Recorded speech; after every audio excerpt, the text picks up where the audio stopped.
Bismillahirrahmanirrahim. Assalamu alaikum students.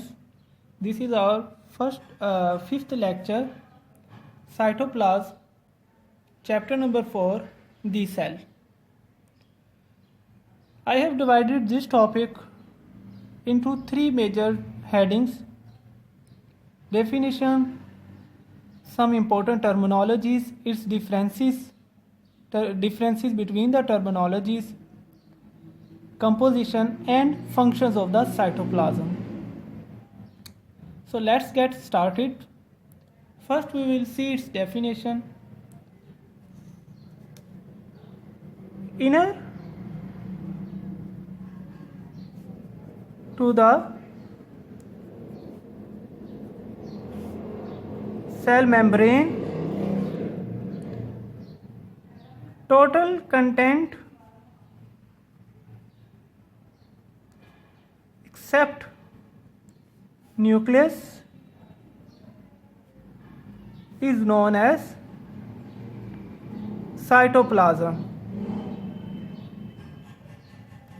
Cell के अंदर जितना भी कंटेंट होता है, जितना भी मटेरियल होता है, एक्सेप्ट इस न्यूक्लियस, इसके न्यूक्लियस के अलावा जितना भी सोल्यूशन होता है जिसे न्यूक्लियस को सराउंड किया होता है, वो सारा सोल्यूशन क्या कहलाता है? Cytoplasm.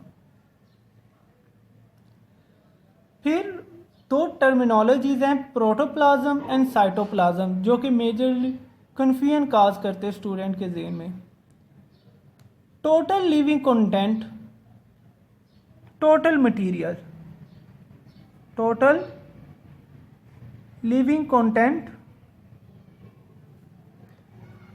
Total material present in the cell membrane, inside the cell membrane, in the cell is known as protoplasm. Protoplasm के अंदर जितना भी मटेरियल होता है, इंक्लूडिंग साइटोप्लाज्म एंड न्यूक्लियस, ये टोटल क्या कहलाता है? Protoplasm, including nucleus and cytoplasm.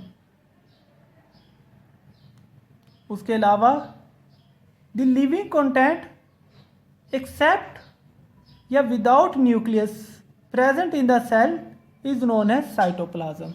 Total content protoplasm and the solution and the content surrounding the nucleus is known as cytoplasm. जो हमारे पास साइटोप्लाज्म है and the soluble part of cytoplasm, soluble part of cytoplasm is known as cytosol. Cytoplasm का भी वो part जो कि ground substances से मिलकर बना होता है. ग्राउंड का मतलब बारीक फाइन सब्सटेंसेस से. This soluble part of the cytoplasm is known as cytosol. It forms solution. Cytosol it consist of about 90% of water. इसके अंदर 90% पानी होता है. अब जो साइटोप्लाज्म होता है, ये ट्रू साइटोसोल के अंदर जो स्मॉल सब्सटेंसेस होते हैं वो क्या बनाते हैं? Small particles, true solutions. जो लार्ज सब्सटेंसेस होते हैं वो क्या बनाते हैं? Colloidal solution. और जो कोलाइडल सॉल्यूशन है वो भी आगे क्या बनाता है? Sol and gel. Sol is always non viscous and gel is always viscous. Non viscous का मतलब है कम गाढ़ा, पतला, फाइन. विस्कस का मतलब है गाढ़ा, ज़्यादा पार्टिकल्स इसके अंदर होते हैं, थोड़े रफ अपीयरेंस देता है. ट्रू सॉल्यूशन स्मॉल मॉलिक्यूल से मिलकर बनता है. कोलाइडल लार्ज मॉलिक्यूल से उसे फर्दर डिवाइड किया सोल एंड जेल में, विस्कस एंड नॉन विस्कस.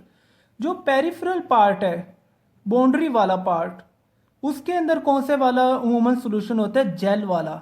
ये विस्कस होता है और इसके अंदर लार्ज पार्टिकल्स होते हैं एट द पेरिफेरी. पेरिफेरी का मतलब होता है boundary.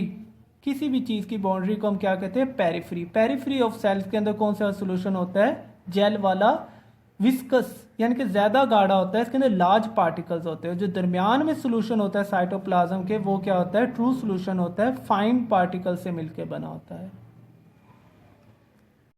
Now we will discuss functions of cytoplasm. There are 4 functions are given in your book. First one is storehouse for vital chemicals. कि जो साइटोप्लाज्म है इसके अंदर बहुत ही ज़्यादा अहम सिग्निफिकेंट केमिकल्स जो हैं वो स्टोर होते हैं, like glucose, some enzymes and amino acids. And also there are also some chemical reactions also takes place, important chemical reactions like glycolysis. Glycolysis, the process of breakdown of glucose respiration, starts from the cytoplasm. Third is space for various organelles, जितनी भी organelles हैं उन्हें space provide करती है for working. ये हम जानते हैं mitochondria, ribosomes, Golgi apparatus, all are present in the cytoplasm, और उन सारों को जो वर्किंग कंडीशंस हैं वो कौन प्रोवाइड करता है? साइटोप्लाज्म प्रोवाइड करता है। साइटोप्लाज्मिक स्ट्रीमिंग मूवमेंट कि जितने भी ऑर्गेनेलिज हैं लाइक माइटोकॉन्ड्रिया, ये एक जगह से दूसरी जगह मूव करता रहता है। दूसरे सारी सिक्रीशंस एक ऑर्गेनेलिज सिक्रीट करती है तो दूसरी ऑर्गेनेलिज के पास जाती हैं। जैसे एंडोप्लाज्मिक रेटिकुलम सब्सटेंस को मॉडिफाई करके किसके पास भेजती है? गोल्जी अपरेटस के पास। इन सब की मूवमेंट को पॉसिबल कौन बनाता है? Cytoplasm. First one, store house for vital chemicals. Second, chemical reactions take place in the cytoplasm. Third, space for various organelles, provide space for the working of various organelles, उनकी functioning के लिए space provide करता है। Fourth one is cytoplasmic streaming movements, कि cytoplasm के अंदर various organelles और chemical substances move करते हैं, उनकी मूवमेंट को भी कौन पॉसिबल बनाता है? Cytoplasm. So this is all about today's lecture. Cytoplasm को हमने डिवाइड किया 4 हेडिंग्स के अंदर, definition, differences, important terminologies and then function. So this is all about today's lecture.